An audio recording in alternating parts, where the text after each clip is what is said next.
souvent, tu finis ton sport et tu dis, ben moi, j'étais juste un joueur de foot. Mais être juste un joueur de foot, c'est justement, c'est quelqu'un qui est capable de communiquer, c'est quelqu'un qui est capable de travailler en équipe, de faire un lien entre l'effort et la récompense. Les gens sont beaucoup plus outillés pour la suite des choses qu'ils le pensent vraiment. Charles-Antoine Sinot est chroniqueur sportif et membre de la famille Salut Bonjour. La deuxième saison où j'ai été nommé sur l'équipe d'étoiles all-canadiennes puis athlète de l'année à McGill, en 8 matchs, j'ai capté 72 passes. C'était fou, là.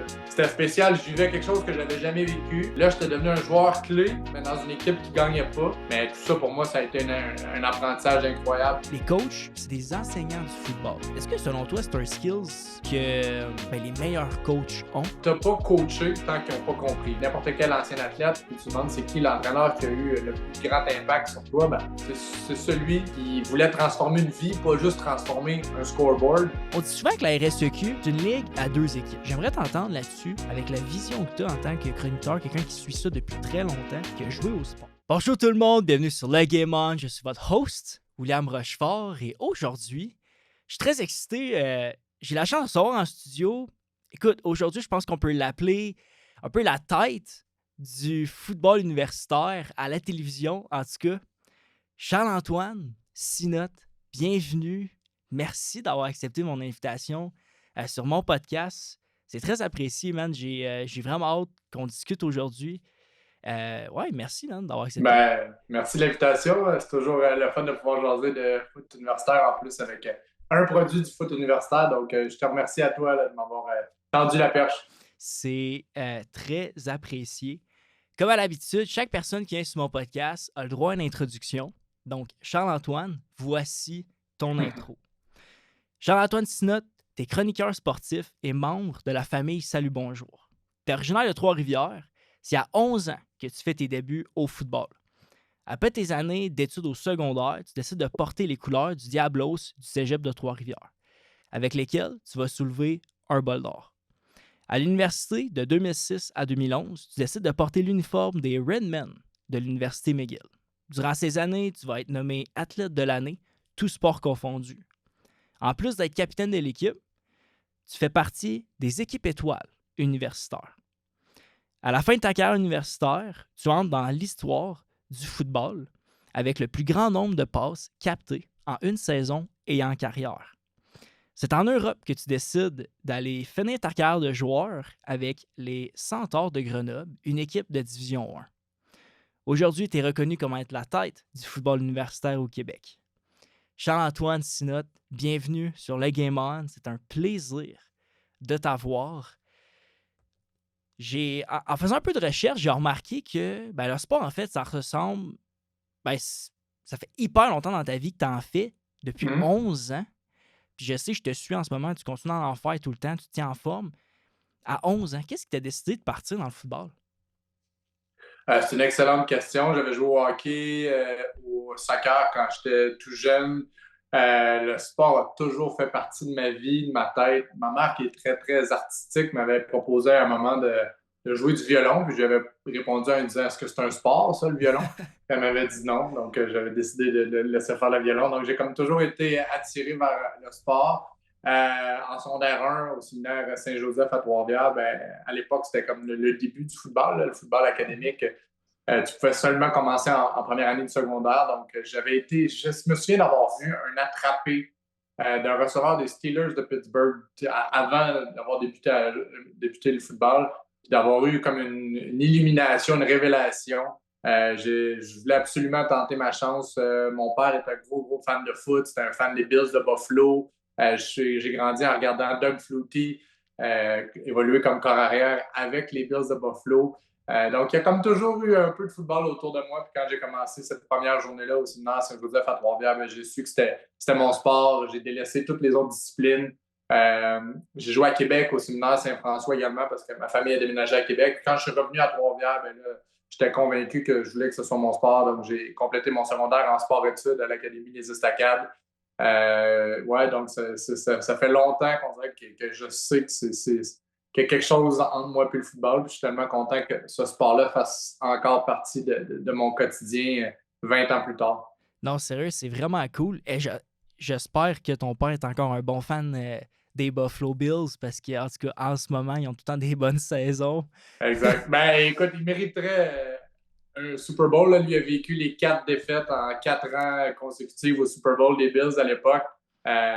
Donc, j'ai acheté un chandail de Thurman Thomas à Noël il y a 2 ans. Donc, il écoute les Bills actuels avec le chandail de son porteur préféré à l'époque. Mais ouais, je te dirais qu'il serait dû pour un peu de champagne à la fin de la saison de foot. Très cool. Est-ce que toi, t'en as une équipe préférée? Non, j'ai jamais vraiment eu d'équipe. Je sais pas pourquoi. J'ai toujours été attiré par des joueurs. Tu sais, bon, il y a eu les Bills de Buffalo avec Doug Flutie. C'était l'histoire de Doug Flutie qui était comme un peu le négligé. Puis il se faisait toujours tasser par Rob Johnson, qui était le carrière blond, prototype américain à qui on avait donné des millions. Donc ça a été comme ma première histoire que j'ai suivie au football. Puis après ça, ben, je suis tombé en amour avec Randy Moss, probablement lui qui m'a eu le plus gros impact sur mon amour de la position de receveur de passe. Mais en même temps, il y avait Michael Vick à Virginia Tech, que je me souviens d'avoir vu le bowl entre Virginia Tech puis Florida State. Peter Warwick, c'était la grosse vedette comme receveur de Florida State. Puis Michael Vick, ben, il changeait la game à l'époque. Donc après ça, je l'ai suivi avec les Falcons d'Atlanta. Donc j'ai toujours aimé les Falcons, les Vikings, parce que justement, Randy Moss, Dante Culpepper, Chris Carter. Mais j'ai pas de chandail, il n'y a pas une équipe que j'écoute le dimanche. Peut-être aussi parce que c'est devenu un peu ma job, mon travail. J'ai été pendant 4 ans, je pense, à l'analyse des matchs du jeu du soir de la NFL à TVA Sport. Donc, à partir du moment que c'est devenu mon travail, on dirait que j'ai perdu un peu ce sentiment d'appartenance-là. Puis, c'était plus peut-être une neutralité. Fait que non, pour longue réponse, tu as dit que je n'ai pas nécessairement une équipe, mais comme je te dis, j'espère que les Bills vont gagner bientôt. Mais non, je comprends ça. Le fait de la neutralité, c'est sûr que quand ça fait partie du métier, c'est sûr que quand tu tombes plus dans l'analyse, je peux comprendre. Mais c'est le fun comment tu l'as amené parce que, tu sais, moi, personnellement, à chaque fois, les gens me demandent ça aussi. Je sais jamais quoi répondre parce que je suis un peu comme toi. J'aime juste le sport en général. J'aime regarder ça. Je veux une bonne game. Tu sais, moi, c'est ce que je veux.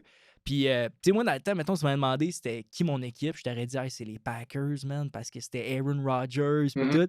Mais, tu sais, Clay Matthews, tout ça, c'était des. Je tripais sur cette équipe-là dans le temps, mais.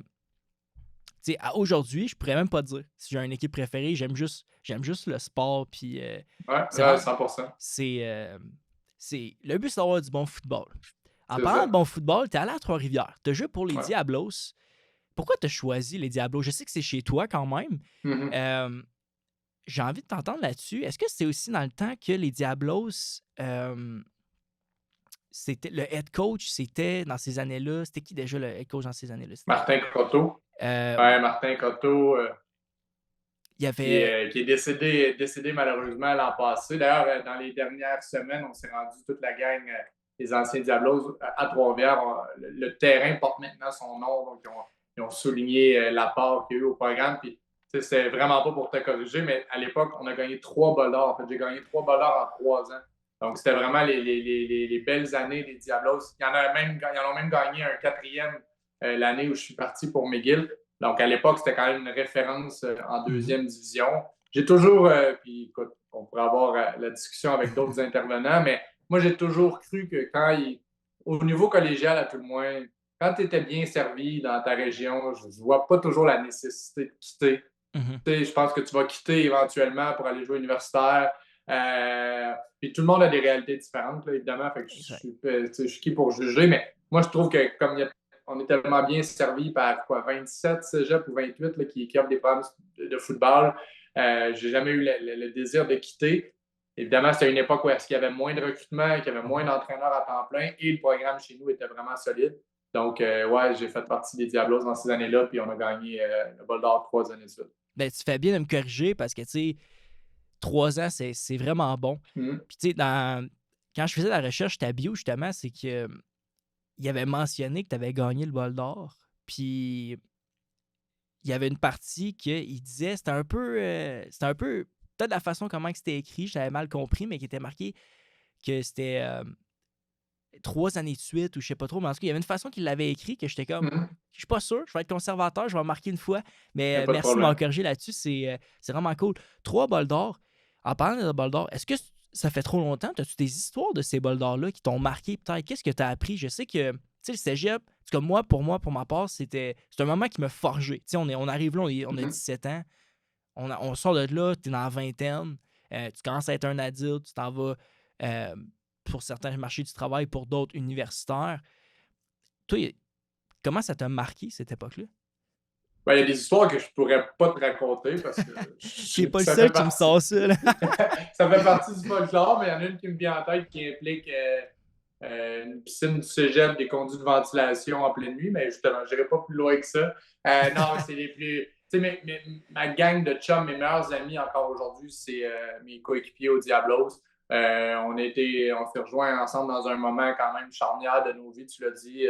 C'est une transition où est-ce que il y en a qui ont 16, 17, d'autres ont 19, 20. Tu es à différents stades de ta vie. Ouais, c'est la première, pour moi, ça a été vraiment ma première école de vie. Tu apprends le lien entre l'effort et la récompense. Tu apprends le lien entre un travail d'équipe, l'abnégation, le fait de côtoyer des gens qui viennent de partout. Puis c'est pour ça que j'ai toujours trouvé que le football, c'était la meilleure micro-société dans le monde du sport. Tu es tellement nombreux. Il y a des gens de toute morphologie, de toute classe sociale qui viennent ensemble, qui apprennent à se connaître, à se respecter. Puis ça, c'est une leçon de vie incroyable parce que après ça, c'est ça, tout au long de ta vie dans la société, ben, tout le monde est différent.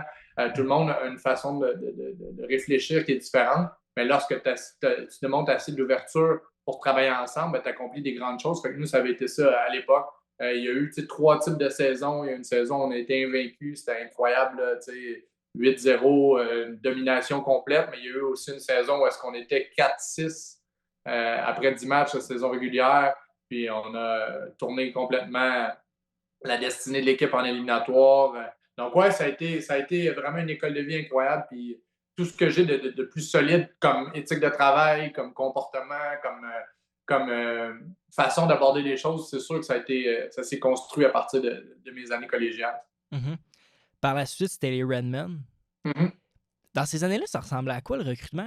Parce que, tu sais, c'est sûr que tu as joué là 2006 à 2011. Fait que, tu sais, on avait Laval qui était encore un jeune programme, mais qui commençait à devenir quand même une force. Tu avais Montréal, bien sûr, Concordia qui était là. Est-ce que Sherbrooke est arrivé dans ces années-là? Je me souviens plus. Ouais. Ben, c'était. Ouais, les 3 programmes francophones commençaient à se distancer des autres. Moi, tu vois, pour te donner une référence aux gens, moi, je suis arrivé à McGill quand Jean-Philippe Chouaré est arrivé comme carrière à Sherbrooke. Donc, ça a été quand même Samuel Giguère aussi qui a joué pour les Colts, les Giants. C'est dans mes années, Simon Charbonneau-Campo qui a battu tout plein de records, qui a joué pro. Donc, Sherbrooke allait très, très bien. Les Carabins aussi, c'est les années de Rotrançonné, de Marc-Olivier Brouillette comme carrière. Puis à Laval, ben, c'était les années de Ben Grou. Ben Grou est arrivé une année avant moi, Sébastien Lévesque. Puis, ben, écoute, c'est drôle parce qu'à McGill, ça a été le début de la fin. Bon, la fin est terminée, là, puis le programme est en reconstruction. C'est admirable ce qui se passe en ce moment. Ouais. Mais moi, un des éléments qui a fait basculer le programme, outre la montée des programmes francophones, parce qu'à l'époque, McGill, c'était un programme qui recrutait très, très fort les francophones au Québec. La plupart des grands joueurs de ce programme-là venaient du Québec. Donc, c'est sûr que le bassin s'est dilué. Puis au même moment, ben, il y a eu le scandale d'initiation. Mais moi, c'était l'année juste avant moi. Donc, je suis arrivé littéralement l'année après le scandale d'initiation. Le scandale qui a mis fin à la saison, qui a vraiment coupé les jambes du programme. Donc, j'ai été là dans les années les plus difficiles du programme. Mais moi, il y a eu il y a toujours eu beaucoup d'anciens Diablos, encore aujourd'hui, à McGill. Fait que moi, je connaissais bien des gars de Trois-Rivières qui étaient dans le programme de McGill, qui m'ont expliqué ce qui s'était vraiment passé dans ce scandale d'initiation qui a pris des proportions énormes, alors que puis là, il faut revenir en arrière. Là, on parle de 2005. Là, c'était une initiation comme il y en avait partout au Québec, dans n'importe quel programme sportif.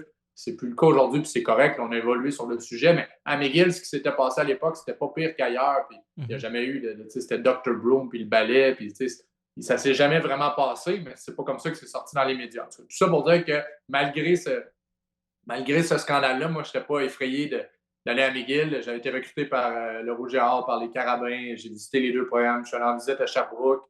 Les Gators aussi m'avaient approché. Mais il y avait quelque chose avec McGill. Ça a été long de prendre ma décision, mais c'était la première équipe McGill qui m'a recruté. J'adorais l'entraîneur-chef Chuck McMahon, qui est un ancien coordonnateur offensif dans la CFL. Il y avait un excellent corps arrière, un des meilleurs de tous les temps, Matt Connell. Donc, j'ai joué avec lui pendant 3 ans. Puis, fait que je suis allé à McGill, ça a été vraiment difficile. Au début, c'était moins pire parce qu'il restait des vétérans qui avaient été recrutés avant le scandale. Mais c'est clair qu'il y a eu des années de vache maigre de recrutement. J'ai connu du 08, 09. Ça a été vraiment catastrophique. Collectivement, tu l'as dit, moi, individuellement, avant d'arriver à McGill, j'avais jamais été un joueur étoile, jamais été capitaine d'équipe. J'étais un joueur adéquat, mais j'avais jamais comme brillé. Là, tout a comme cliqué au même moment. J'ai été partant à mon premier match. Le livre de jeu était quand même vraiment complexe. C'est un livre de jeu de la CFL. Puis à l'époque, ramène-toi en 2006, c'était pas la même évolution stratégique, le foot. Puis moi, j'ai adoré le volet stratégique. On dirait que j'ai cliqué avec l'entraîneur-chef. J'ai eu beaucoup, beaucoup d'opportunités. On lançait le ballon 60-70 fois par match, souvent dans des causes perdantes. C'est ce qui m'a permis, tu parlais des records. Ma deuxième saison où j'ai été nommé sur l'équipe d'étoiles all-canadienne puis athlète de l'année à McGill, en 8 matchs, j'ai capté 72 passes. C'était fou, là. Comme dans ma carrière collégiale, à l'époque, peut-être qu'en 3 saisons, j'avais capté 30 passes, mais là, en 8 matchs, j'en avais capté 72. J'ai eu un match de 18 passes captées, un match de 16 passes captées, un match de 15, puis 2 matchs de 13. Genre, on me lançait le ballon tout le temps. C'était fou. C'était spécial. Je vivais quelque chose que je n'avais jamais vécu. C'est-à-dire être comme sous les projecteurs, être un joueur clé de l'équipe, nommé capitaine d'équipe. J'avais jamais vécu ça. Mais là, je ne gagnais plus. On ne gagnait plus du tout. Alors qu'au cégep, c'était l'inverse. J'avais gagné 3 bols d'or en étant un joueur correct. C'est un joueur partant, mais pas... Là, j'étais devenu un joueur clé, mais dans une équipe qui ne gagnait pas. Mais tout ça, pour moi, ça a été un apprentissage incroyable qui a changé ma vie. Je ne retournerai jamais en arrière. Je ne ferai rien différemment. J'ai adoré mes années à McGill, même si le programme se cherchait. J'ai tout aimé. Tu pars, moi, je suis de Trois-Rivières, mais à la base, je suis de Cap-la-Madeleine. C'est un petit village. Je parlais pas vraiment anglais. Ça m'a ouvert les portes sur plein de choses. Probablement que je fais mon métier aujourd'hui à la télé parce que j'étais allé à McGill puis parce que j'étais un des seuls francophones qui était mis de l'avant à une époque difficile. C'est quand même fou. J'étais pas au courant de ce fameux scandale-là. C'est sûr que c'est vraiment pas dans mes années. Là, moi, j'ai 22. Là, fait que, en 2006, j'avais 4 ans. Là, fait que j'étais pas au courant de ça. Là. Mais est-ce que c'est une des raisons pourquoi que un peu McGill a eu de la misère jusqu'à là aujourd'hui, il est en grosse reconstruction, puis on a vu des bons progrès dans les dernières années, là, mais est-ce que c'est vraiment ça que tu dis qui a vraiment affecté le programme? Ou? Je pense pas que tu puisses analyser ça en silo.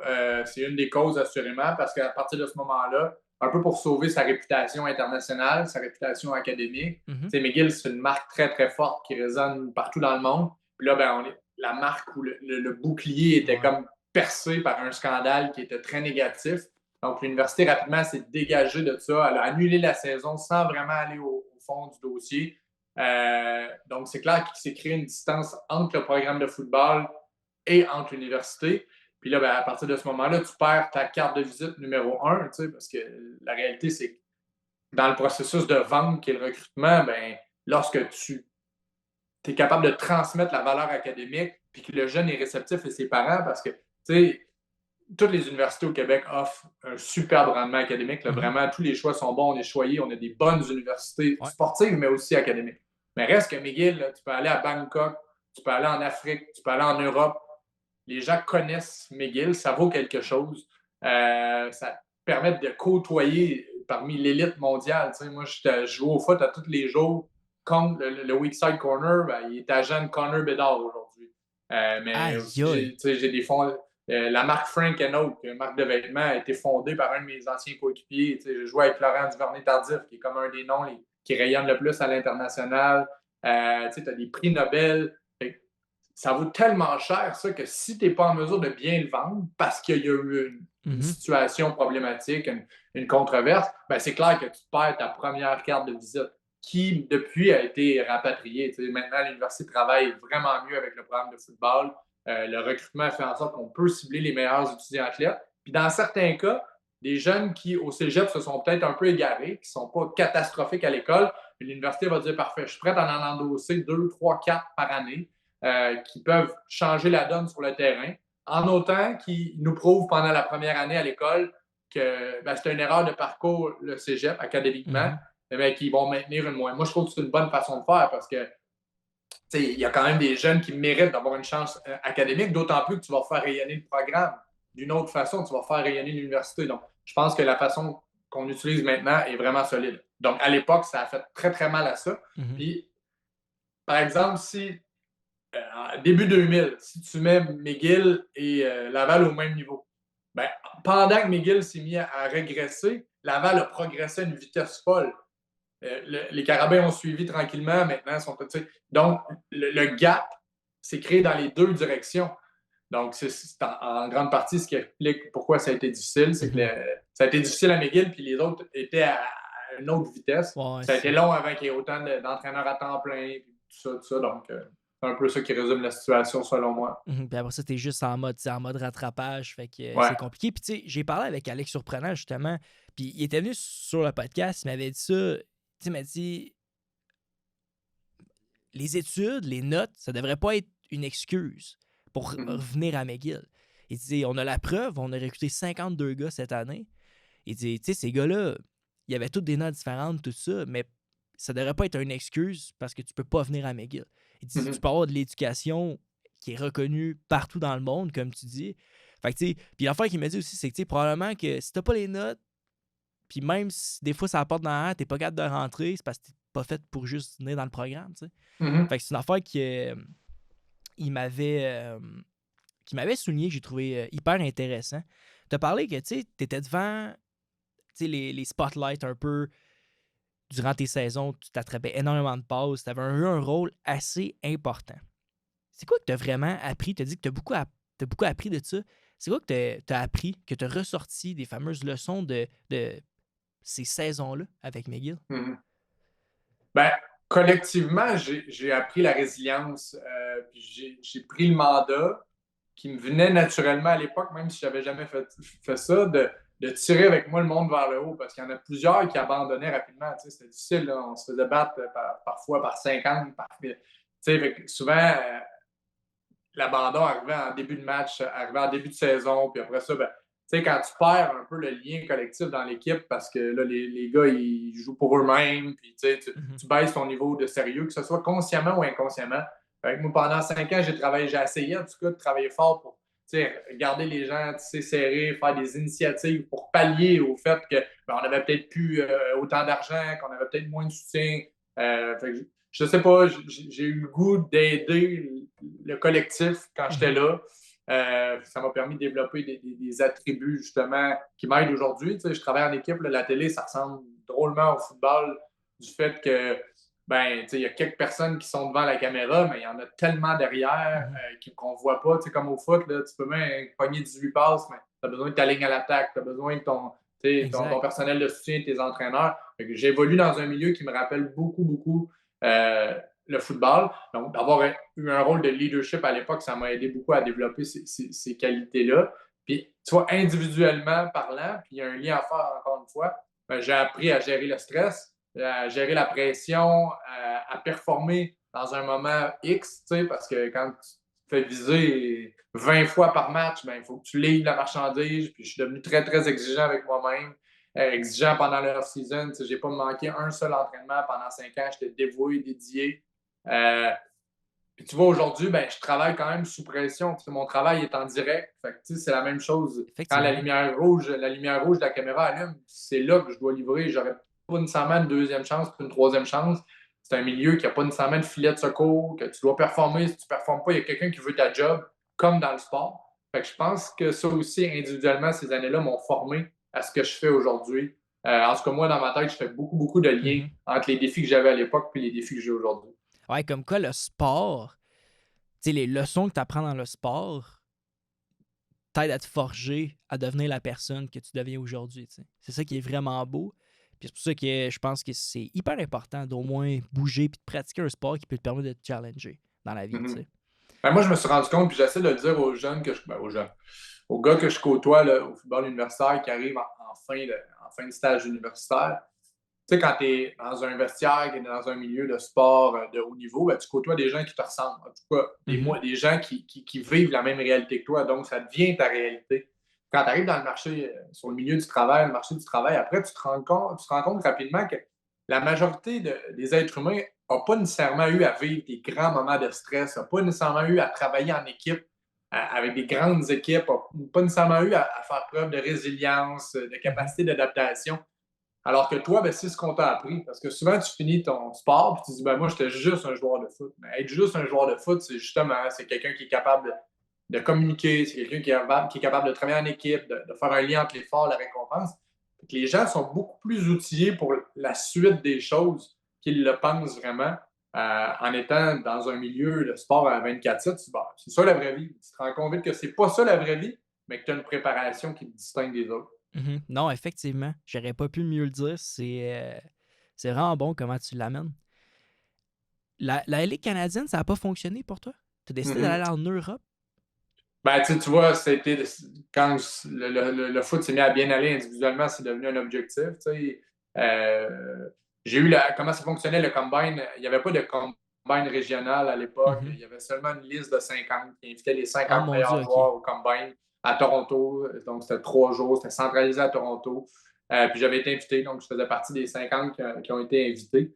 Euh, J'étais pas un gros gars de test, j'étais pas un athlète exceptionnel. Mhm. Quand je jouais, j'avais vraiment la même shape qu'aujourd'hui. 6 pieds, 183 dans une bonne journée. Euh, mes tests étaient vraiment. Puis, j'ai bûché comme un fou. J'ai pas de regrets par rapport à ça parce que j'aurais pas pu en faire plus pour me préparer. Mais j'ai couru un 4, je pense un 4,8,2 à Toronto, je pesais 180 livres. J'avais pas des gros tests. Je jouais pas sur les unités spéciales. Ben, en fait, j'étais punter parce qu'à McGill, on n'avait pas de botteur, mais on s'entend que c'est pas pour ça que tu fais repêcher. Fait que, somme toute, j'étais content de ma fin de semaine à Toronto. J'avais été solide dans les one-on-one en gagnant toutes la portion football.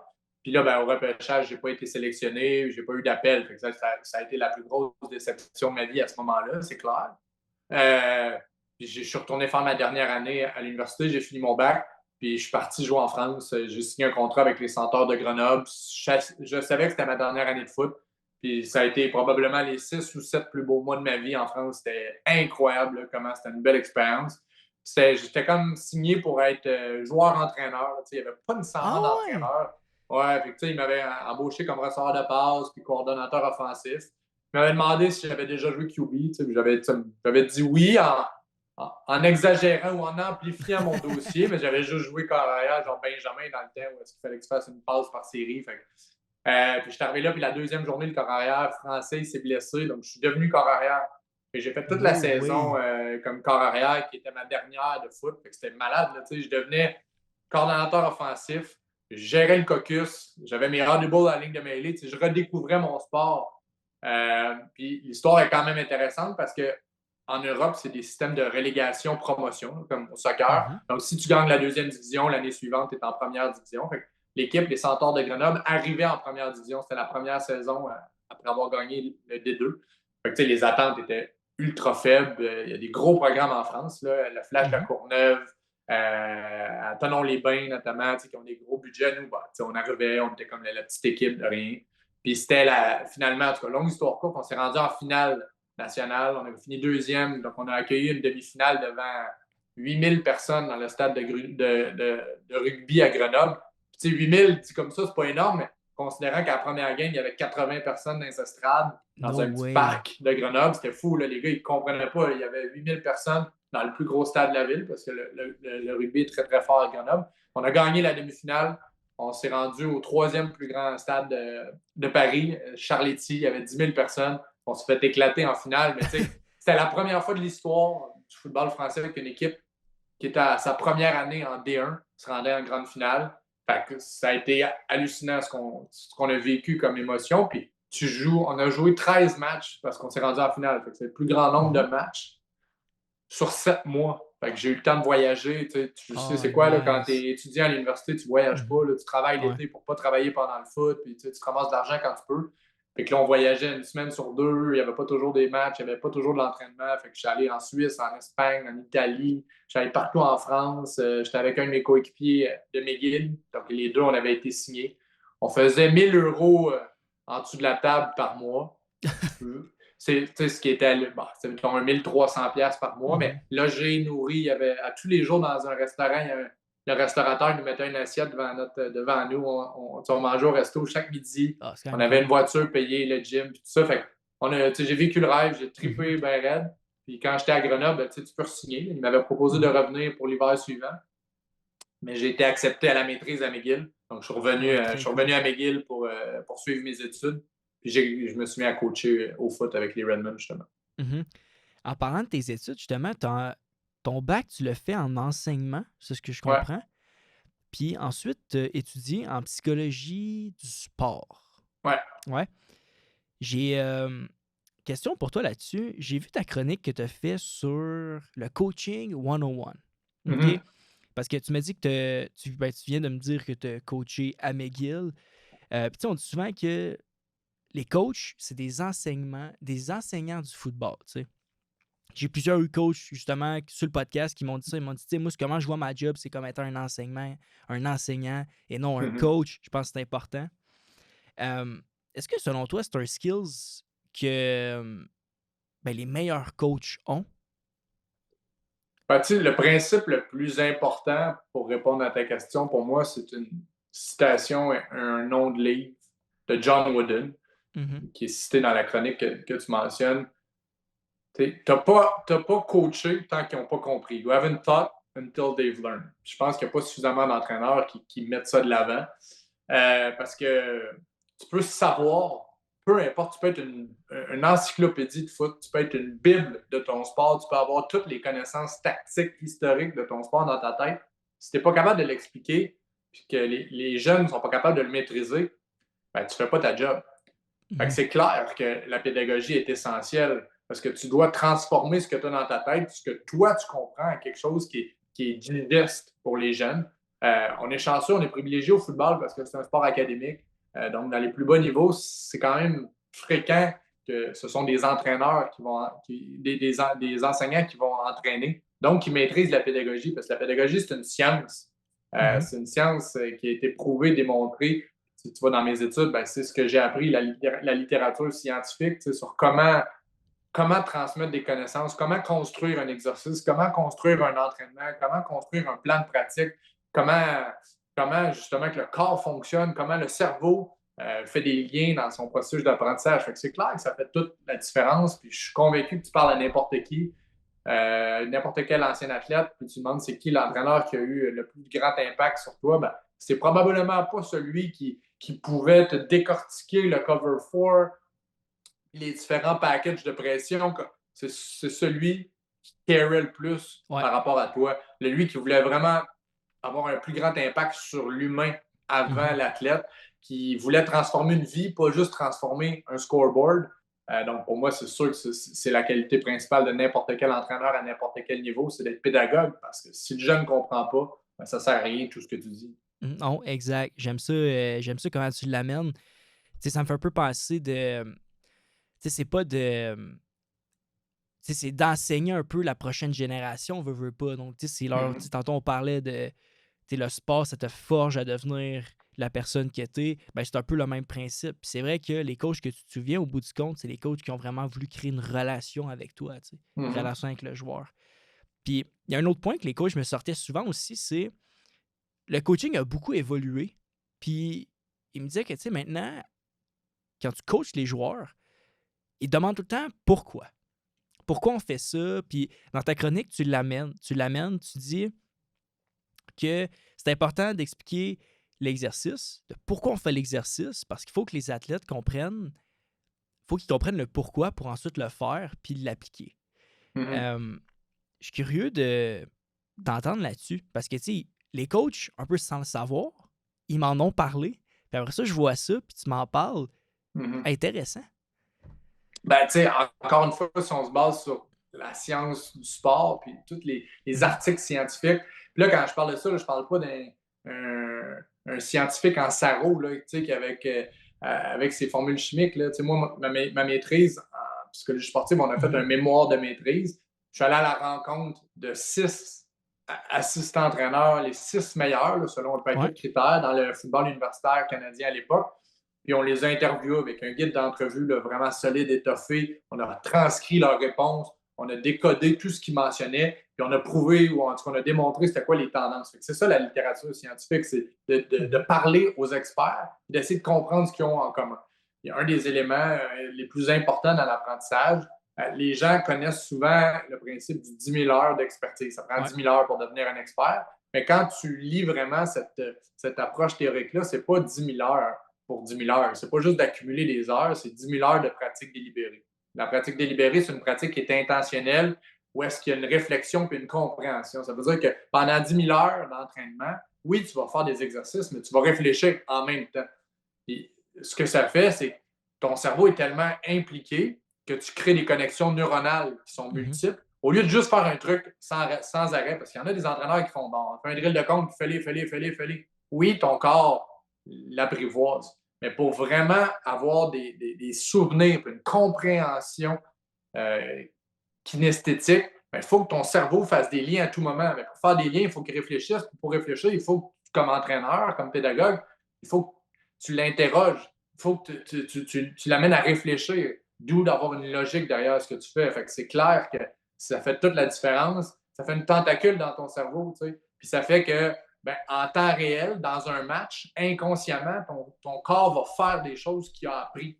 Mhm. Le plus important quand tu es coach, là, c'est que ton jeune réussisse à automatiser des mouvements, que les mouvements soient instinctifs. Mais pour que ce soit le cas, il faut que ça soit compris, il faut que ça soit maîtrisé, il faut que le corps les fasse en temps réel. Si tu Mhm. es toujours, imagine là, tes corps arrière, puis là, tu décortiques ton mouvement à chaque fois. OK, il faut que je plante le pied arrière, plante le pied avant, il faut que j'ouvre une rotation des hanches, il faut que le ballon soit en zero position, il faut que je Mhm. déplie mon coude.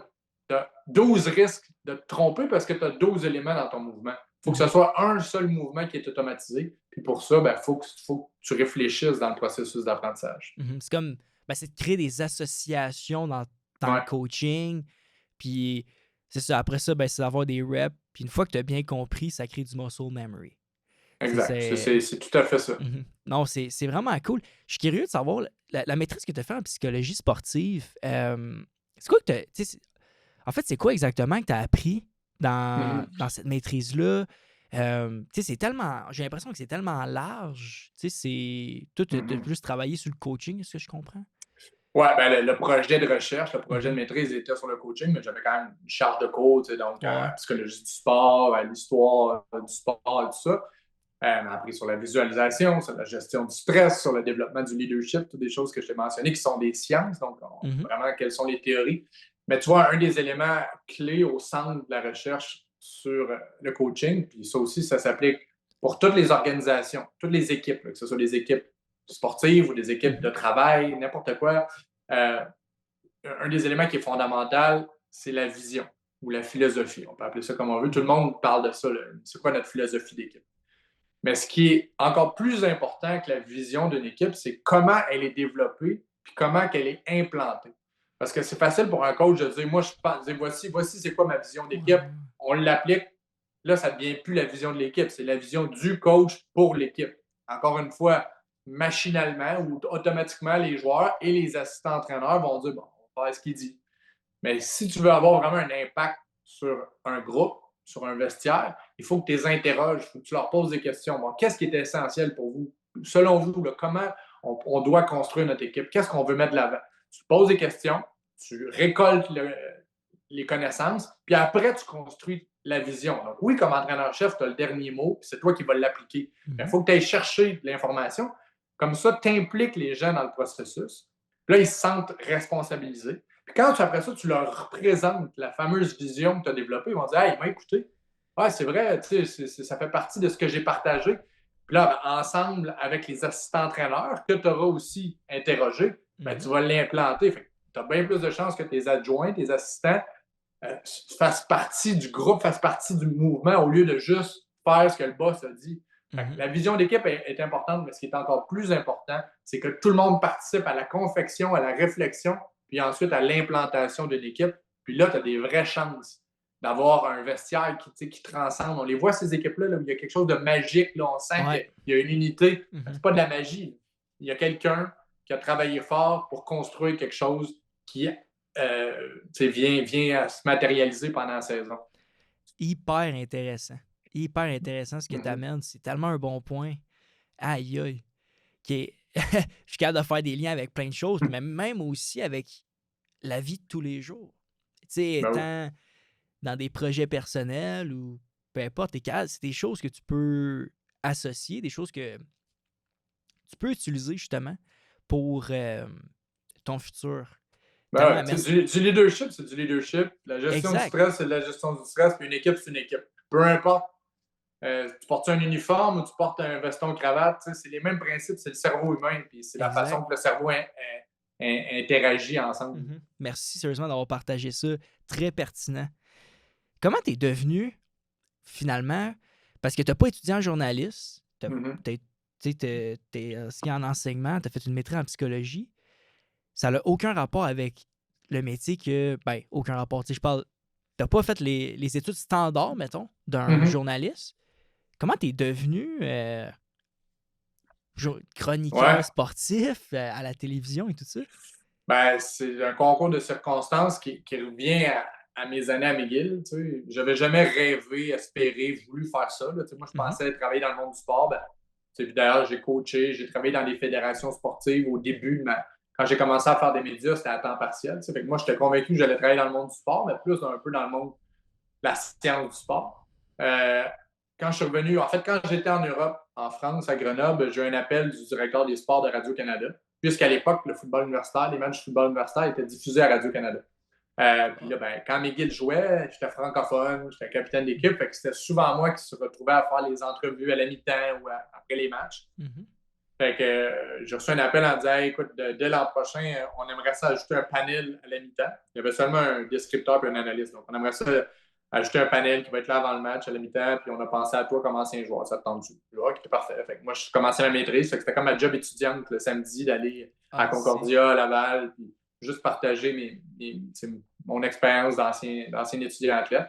Fait que ça a commencé comme ça, puis rapidement, je me suis rendu compte à quel point j'aimais l'adrénaline. Comme je te mentionnais, Mhm. le fait de performer dans un moment précis, de m'être préparé toute la semaine parce que je récoltais de l'information, je regardais du vidéo, je me préparais comme joueur puis comme coach pour être bon en nombre. Puis rapidement, je me suis rendu compte que je me servais de plein de concepts que j'avais appris en enseignement.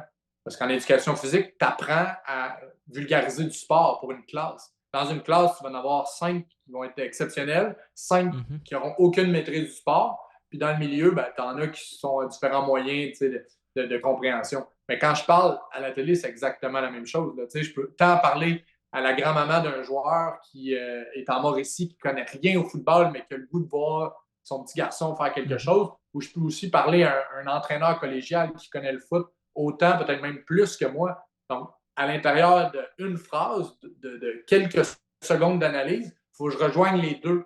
Puis c'est ça l'enseignement aussi. Là. Fait que je me suis rendu compte que j'avais eu des apprentissages qui m'aidaient à faire ça dans les matchs. Mhm. De fil en aiguille, ben, j'ai eu de plus en plus d'opportunités. À un certain moment donné, Radio-Canada a perdu les droits du football universitaire vers TVA Sport. À TVA Sport, on m'avait déjà engagé pour faire le Thursday Night Football dans la NFL. Donc, j'avais commencé à travailler avec Denis Casavant, qui est toujours Ouais. mon collègue aujourd'hui. Donc, on avait déjà fait description et analyse ensemble de la NFL. Donc, la saison suivante, s'est ajouté le football universitaire. Mais à ce moment-là, je faisais 2 matchs de foot par semaine. Puis, il y avait un revenu intéressant, mais ce n'était pas suffisant pour gagner ma vie. Fait que je faisais ça à temps partiel. Puis à un moment, j'ai eu un appel de Salut Bonjour. Quelques semaines après le Super Bowl, j'étais allé comme invité parler du Super Bowl. Puis on me dit, hey, on passe des gens en entrevue. Dans le domaine de la télé, ça s'appelle un screen test. Là. On fait un test, là, on simule un segment comme si c'était en direct. Fait que, ils m'ont dit, on a pensé à toi pour faire un screen test. Ça t'intéresse-tu? Puis j'étais allé, j'avais eu le poste. Puis à partir de ce moment-là, c'est devenu ma job à temps plein. Donc, je faisais Salut Bonjour week-end. Donc, le Ouais. samedi, le dimanche, les sports le matin, en plus de mes matchs de football. Puis là, de fil en aiguille, c'est ça, j'ai eu de plus en plus de mandats. Puis c'est ce qui fait que je travaille dans ce milieu-là maintenant. Aïe, aïe, folle histoire, man. C'est Mm. vraiment cool, sérieusement. Ben, tu sais, tu parles de comment tu as commencé avec le foot, puis tu as quand même réussi à monter les échelons. Tu sais, meilleur exemple, juste avant de commencer, tu as l'appel du directeur de production pour le football. Puis tu parlais, tu sais, il y a une affaire que j'ai remarqué, c'est que c'est un gros skills. C'est un énorme skills d'être devant la télé en direct où est-ce que tu dois performer puis annoncer un match de foot. Là. Mhm. Il y a tellement de choses à penser, tellement de choses à dire. Que ce soit, oui, quand tu as le micro puis tu parles de genre des chroniques ou quand tu annonces le match aussi, là, c'est juste de parler vite. Juste ça, c'est Ouais. un skill. Là. Mais je suis curieux de savoir comment vous vous préparez pour ça. T'sais, mettons, on parle de cette saison. Là. Comment vous êtes préparé? Parce que j'ai trouvé qu'il y avait vraiment une bonne évolution cette année à TVA, là, surtout pour les Mhm. matchs. Je trouvais ça vraiment cool. Comment vous vous préparez semaine après semaine pour les matchs? J'avais mes feuilles pour le match.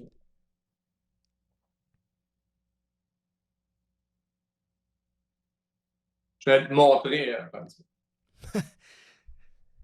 Vérifier Ça si j'ai s'enligne pour mes être feuilles. intéressant, ça. Ouais, mais je ne sais pas si je les ai encore. Ah, je ne les ai pas avec moi. Ben, moi, honnêtement, ma préparation ressemble drôlement à ce que je faisais comme entraîneur. Mais évidemment, là, j'ai d'autres trucs. Là, à travers ma vraie job maintenant, ma job à temps plein, c'est Salut Bonjour. Mhm. Donc, à chaque matin, je résume l'actualité. Donc, à chaque soir, ben, je vais écouter un match du Canadien, un match des Blue Jays, je prends des notes. Donc, c'est clair que je ne dédie pas une semaine complète au football universitaire. Mais à chaque jour, pendant la semaine, ben, je fais un petit peu de ma préparation. Donc, je vais regarder, j'ai accès aux banques vidéo DD Sports là, de U-Sport. Donc, j'ai Ouais. accès à tous les matchs au Canada. Et j'essaie toujours de regarder les deux équipes qu'on va affronter. Un, pour voir les tendances, mais aussi pour reconnaître un peu leur façon de faire, reconnaître leurs joueurs. Donc, je vais regarder du vidéo, probablement 2-3 heures de vidéo. C'est rien comparé au coach, là, mais je garde cette approche-là. Je me fais des depth charts complets là, sur des feuilles 11-17, là, des gigafeuilles. J'en ai 4. Dans le fond, l'attaque d'une université, la défense de l'autre. Justement, je construis des depth charts avec numéro, nom, provenance, gabarit, âge, programme universitaire, stats. Fait qu'à chaque semaine, ben, je vais mettre ça à jour, puis je vais les positionner parce qu'on reçoit les depth charts la veille sous embargo. Mhm. Donc, on reçoit les depth charts avant tout le monde, dans le fond, pour vraiment savoir qui joue pas. Puis avec les statistiques du RSEQ, à chaque vendredi, jeudi ou vendredi, je vais parler souvent aux deux entraîneurs-chefs ou à deux coordonnateurs des deux équipes en fonction des notes. Tu sais que je prends des notes quand j'écoute du vidéo. Pardon, fait que moi, personnellement, c'est un peu comme ça. Je construis mon alignement pour le week-end.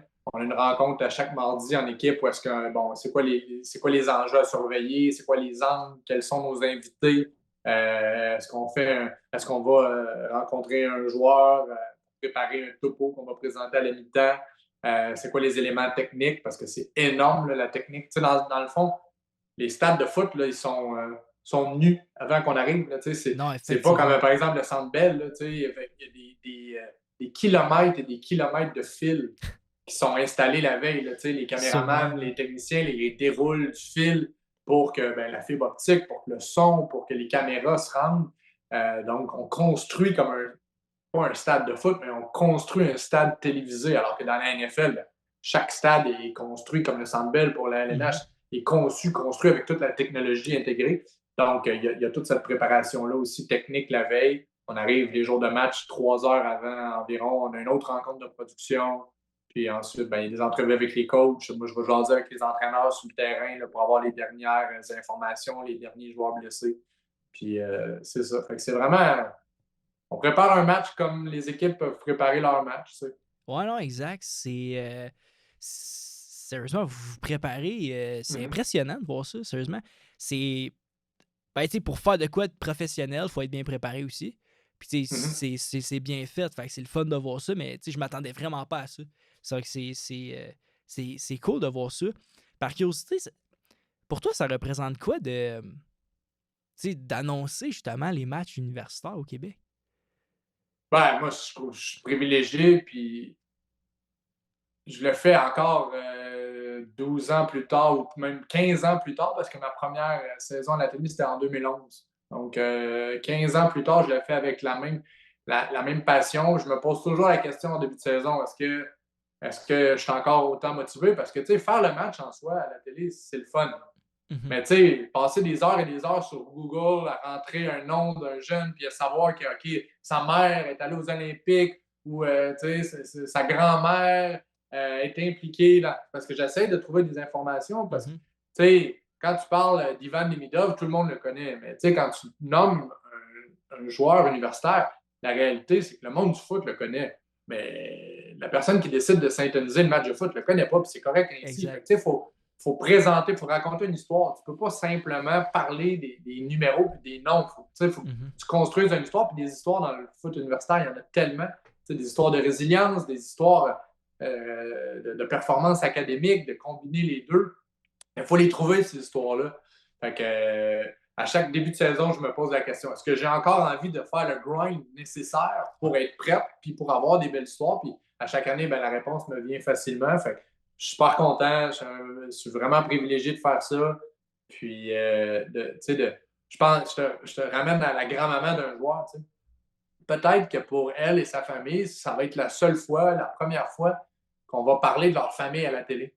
Fait Exact.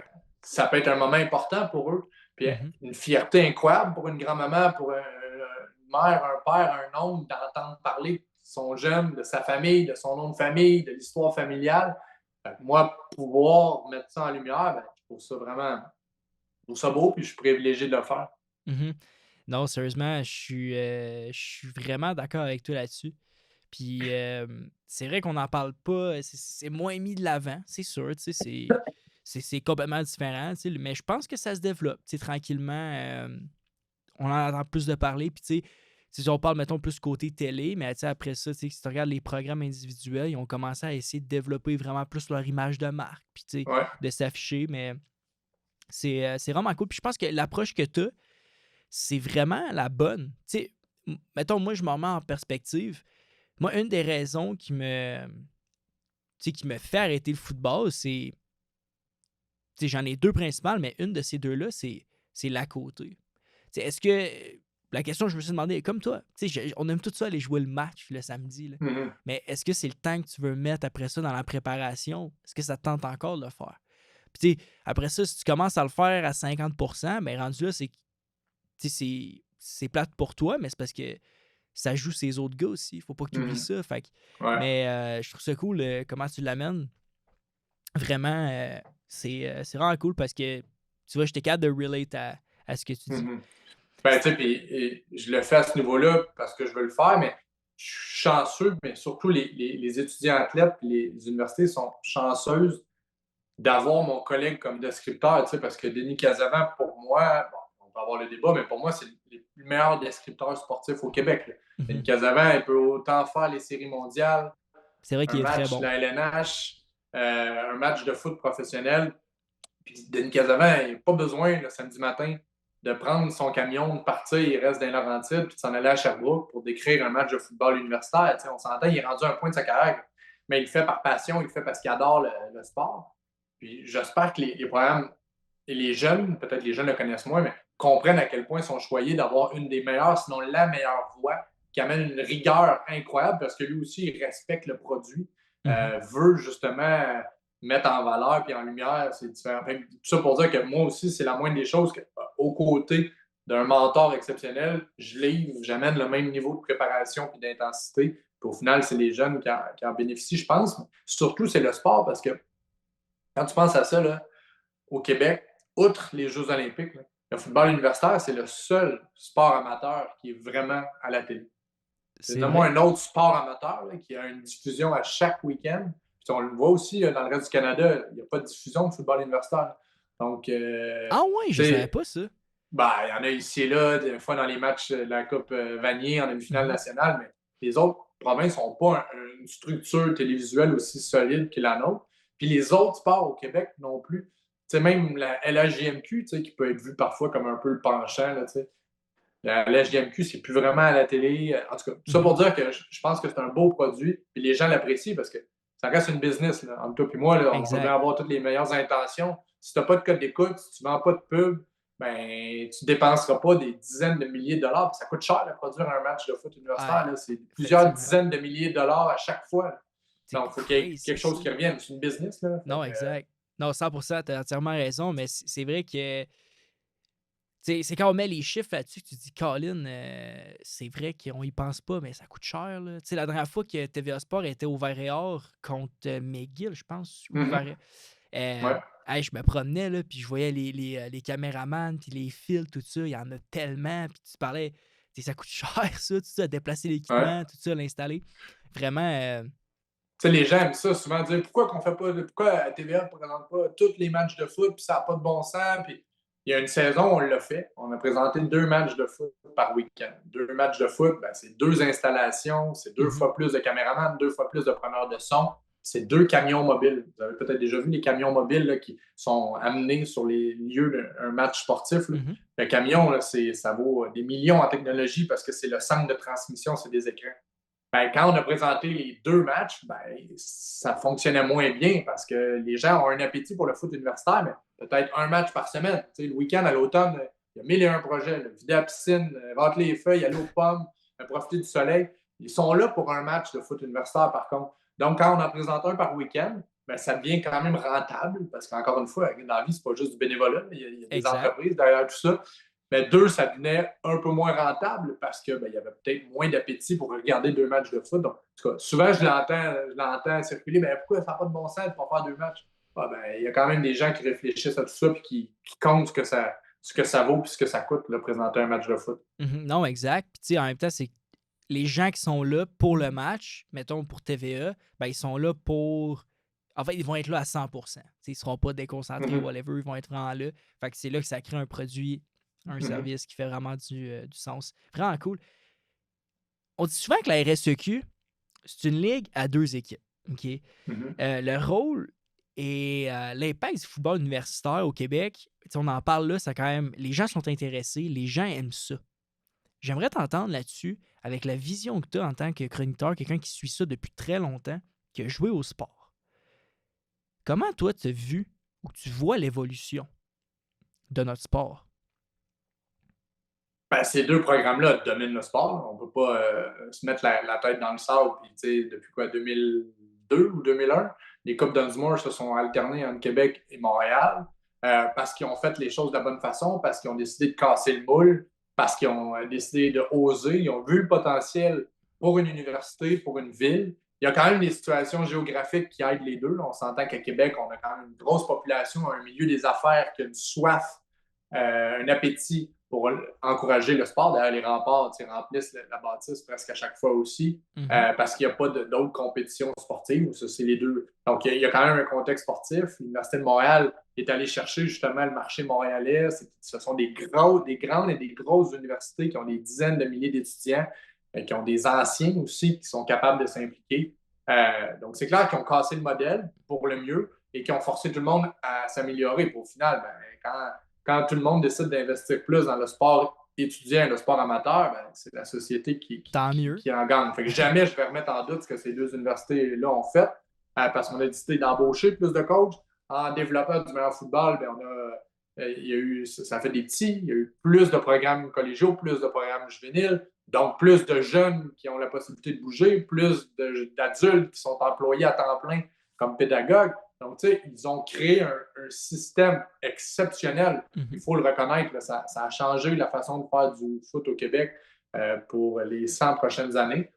Ça a mis les autres universités dans des situations quand même complexes, simplement parce que ben, c'est sûr que quand tu partages un marché anglophone à Montréal, dans une énorme ville qui a une compétition sportive, et que tu as des modèles qui sont ancrés dans des façons de faire peut-être différentes, les 2 universités anglophones, où est-ce que le corporatif faisait moins partie de la façon de faire, lorsque tu as des universités qui prennent peut-être plus de temps à bouger, notamment McGill avec des assises académiques internationales, comme on a Mhm. mentionné plus tôt, c'est clair que tu branles les colonnes du temps.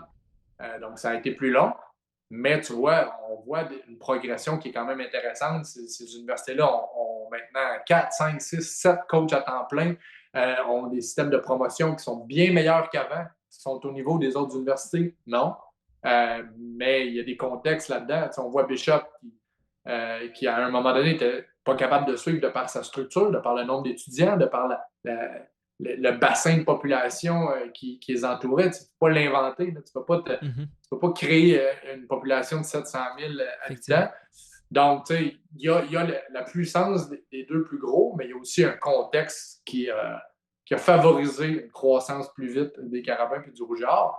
Tu sais, au final, d'être la référence à chaque année dans le monde du football canadien, tant mieux. Tu sais, tant mieux, c'est ce qu'on veut. Tu veux faire rayonner le Québec, tu veux faire rayonner tes athlètes, puis tu veux aussi, puis c'est un autre élément, tu veux convaincre des gars d'aller à l'université qui ne seraient jamais allés à l'université. Là. Mhm. T'en as Effectivement. côtoyé, j'en ai côtoyé, ça change des vies. Là. Tu sais, c'est-tu 15-20% d'un roster qui serait jamais, jamais allé à l'université, peut-être même pas au cégep. Tu sais, tu formes, oui, ta relève sportive, mais tu formes ta relève sociétale. Fait que là, tu Mhm. donnes des diplômes, tu donnes des expériences de vie à des jeunes qui n'auraient jamais pu espérer faire ça. Ben, tant mieux s'il y a de plus en plus de jeunes qui voient le football rayonner et qui se disent moi, c'est ce que je veux faire. Puis ben, pour faire ça, j'aurais pas le choix de me forcer, j'aurais pas le choix d'avoir des notes, j'aurais pas le choix d'aller à l'université. Moi, je vois que du bon à ce gros mouvement-là depuis maintenant 30 ans. Mhm. Je suis 100% d'accord. Ça force les universités qui ne sont pas Laval et Montréal à justement essayer de prendre le pas, Mm-hmm. à essayer de continuer à évoluer leurs produits. Puis, tu sais, il y a juste du bon à avoir la grosse compétition comme ça, tu sais.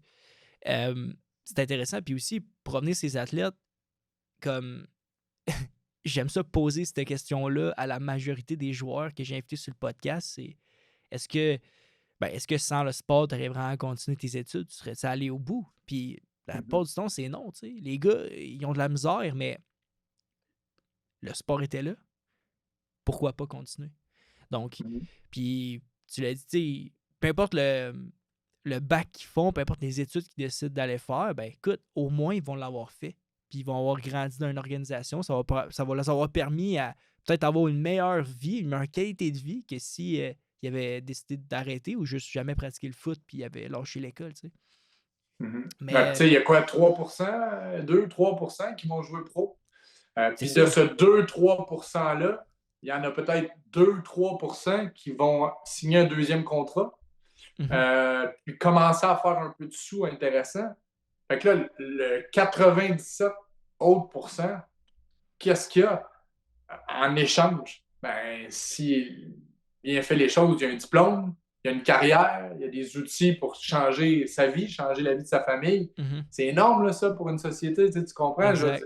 Je vais te proposer là, que sur 100 joueurs x 5 universités, pour faire un chiffron 500, là, ben, je vais te donner 400 nouveaux diplômés universitaires qui, dans bien des cas, viennent de strates de la société qui étaient peut-être moins enclins à faire des études avancées. Je veux dire, hey, je t'offre ça comme société, je t'offre ça en cadeau. Écoute, c'est énorme ce que ça représente comme Mhm. valeur. C'est des gens qui vont devenir des leaders dans leur communauté, qui vont devenir des gestionnaires aguerris. Moi, je trouve que ça, c'est un élément qu'il faut que ce soit encore plus mis de l'avant. 100%. Je suis 100% d'accord avec toi. En finissant, Charles-Antoine, j'aimerais te laisser le micro. Est-ce que tu auras un message à passer, peut-être aux étudiants athlètes de notre prochaine génération qui, peu importe leur objectif, juste, qu'est-ce que toi, tu leur dirais?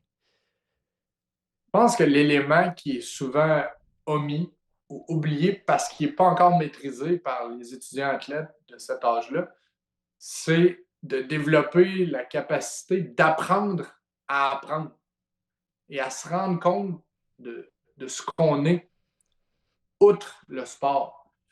On a tendance à faire ce qu'on nous dit de faire, puis c'est parfait, ça fait partie de l'expérience de vie, mais essayer de comprendre qu'est-ce qu'on est en train d'apprendre, puis essayer de se prendre un pas de recul, puis dire qu'est-ce que j'ai de plus à offrir que d'être simplement un athlète. Les expériences de vie, les expériences sportives, les expériences humaines que tu développes dans un vestiaire sont incomparables. Les gens que tu vas Donc, rencontrer. les gens que tu vas rencontrer, le réseau de contacts, les liens que tu vas te créer, les aptitudes humaines, le fait d'être capable de t'adapter à différentes personnes, à différentes personnalités, à différents backgrounds, le fait que tu es capable de travailler en équipe, de travailler ensemble, de tirer dans la même direction, ça fait toute la différence dans l'étape suivante. Parce que Mhm. quand on est dans le monde du foot, là, on ne pense qu'à notre carrière de foot. Puis on ne voit que le présent. Mais quand tu arrives vers la fin, là, c'est de regarder un petit peu en arrière. Qu'est-ce que je viens d'apprendre? Oui, j'ai appris à battre du man-to-man dans un tracé. Oui, j'ai appris à déceler de la zone. Oui, j'ai appris à exercer de la pression. Mais j'ai aussi appris des choses euh, beaucoup plus larges, beaucoup plus humaines qui vont être tellement mises à contribution pour les années subséquentes. Donc, c'est de prendre un pas de recul et de réfléchir à ce qu'on est, pas Mhm. seulement comme joueur de foot, mais comme jeune adulte, et de se rendre compte qu'on a beaucoup, beaucoup à offrir à la prochaine personne qui va nous prendre dans son équipe ou dans son entreprise. Merci beaucoup, Charles-Antoine. C'était un plaisir d'avoir pris un petit moment ben, en début d'après-midi pour jaser avec toi. Sérieusement, vraiment smart. J'apprécie énormément. Honnêtement, c'est vraiment cool, man. Sérieusement, que tu aies pris le Ben, temps. Puis continue à faire ce que tu fais. J'admire énormément. Moi, je ne manque pas les matchs à TVA. Sinon, je suis présent au match. J'adore ça. J'adore ça. Continuez à vous suivre. Tout ça. Merci, ben, man, sérieusement. merci l'invitation, puis je te retourne le compliment. Continue à faire rayonner les belles histoires dans ton sport. Merci, man.